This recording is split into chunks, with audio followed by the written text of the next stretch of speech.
Welcome to Wager Talk TV. I am Kelly Stewart, joined today by Eric Parkila at Parkila Sports on Twitter.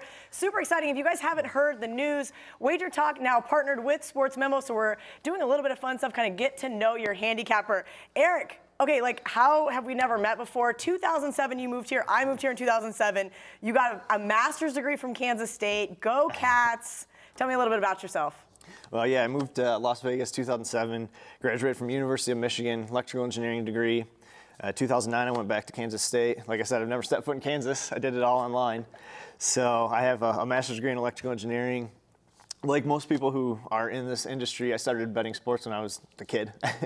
I made my first bet on the elementary school playground. It was the San Diego Chargers catching all those points against the San Francisco 49ers in the Super Bowl.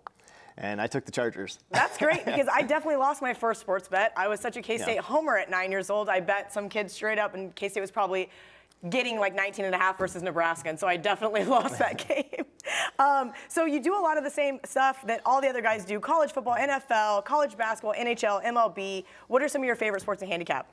Favorite sports to handicap: college football and college basketball, pretty much just like most. You know, those are the most interesting. They've got the most games on the board, so you can get most of the most action down on those games. You can usually find the most value in those because there are so many games on the board, as opposed to the NFL. When you're looking at X number of games, you have more options in college football and college basketball. Very nice. And tell me a little bit about your handicapping style.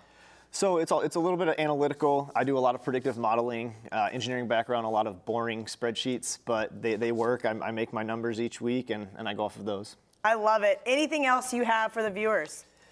I guess one thing I do try to look at is determining where the value is, and not just what the information the sports books are maybe overvaluing or undervaluing, but also what the other bettors are looking at and what they may be overvaluing or undervaluing.